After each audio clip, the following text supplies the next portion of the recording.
I met my wife Azeb in the Middle East when I was serving overseas at the headquarters in support of the operations going on over there. I was fortunate to meet her one night at a cafe, and it's interesting how we were drawn together. What happened to be a conversation on faith. I noticed she had a cross on, as well as she had a cross on her hand.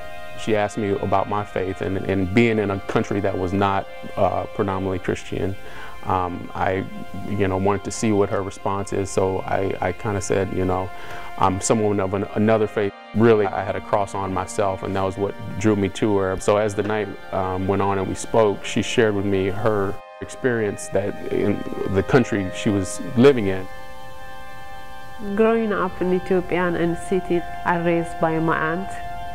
But when I finished my high school, I need help my family because they really they live, the lifestyle is kind of tough. My mom and my dad, they have, including me, 12 kids. So 12 kids, you can't even send to school. That's kind of tough. So my dream, how can I help them? I decided to go, make extra money and raise, for school, and I can, go more. My brother and sister, they can go more school. She had shared with me that she had been in a situation that had really put her in a situation where she thought she was going to be in going to a country to ultimately support her family. But ultimately, she was in a form of indentured servitude. I didn't accept I'll be slaves because my contract's 2 years. If I do my job, I can't get a break. It would be normal life, but it was not normal life. It just like after they get my contract, it just kind of like I'm slaves. You just do what we told you to do. There is no freedom. She had went on a house-made visa to this country and doing house type work for a family who initially promised her one salary and ultimately withheld a lot of the salary. It was hard. It was not easy because after 3 months she got my passport and she locked. I'm just like, down here, we can't go anywhere. I told by agency, I can't have break. I mean, even when I sit like want a break, she can find something, oh, you can't do something else, Her back was against the wall. She needed documentation. She needed a passport that ultimately had been held by her sponsor, given to the sponsor by an agency. So she had to somehow get her passport back, and that was no easy task. This required going to a box that was, with a padlock on it, something you would need a code in order to gain entry. I pray so much. I mean, I call God day and night, but that day, and I have my Bible, I just call God and I close my eyes. I just hold it. I say, God, if I am believe you, you open, the Red Sea. You come, human form in Jesus Christ. So you just help me out. I don't need anything. I just need my passport. That's all I need.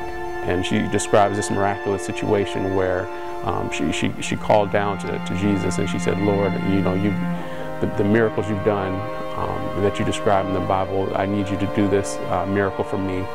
And ultimately, she found a way to get her hand in the box. And the one document that she did pull out amongst a lot of other things was her passport. And that's the big Samsonite. I have to just flip. When I flip, I feel something in my hand. So how can I get out this hand? I'm just gonna pull it, pull. When I see that my passport, I didn't even take anything, my stuff. And I locked the door, I just said, thank you, Jesus, and I left. This is something that took a lot of faith. I mean, especially in a country where you risk your sponsor either putting you in jail, and in worst case scenarios, a lot of the people either get hurt or assaulted or killed. So this is someone, I really took her seriously when it came to her testimony on this, and I really knew that she had to be a lady of great faith. I believe in Jesus Christ. He gave me the freedom, and because if He doesn't give me my freedom, I will not be here. But it's just amazing the way I found my passport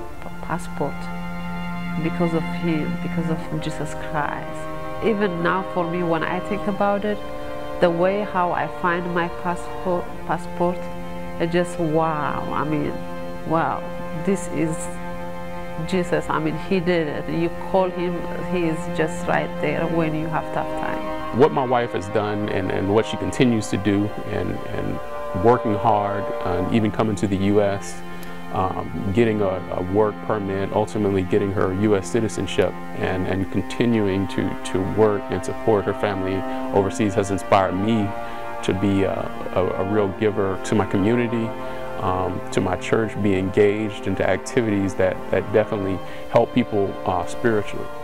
I didn't really like why it happened to me, that bad things, because there is the end of the day, God, He's gonna give me in a good life. I know God, He has plan for me, and that's the plan. It wasn't like comes easy or quickly, but you know, thank you Jesus, day and the night.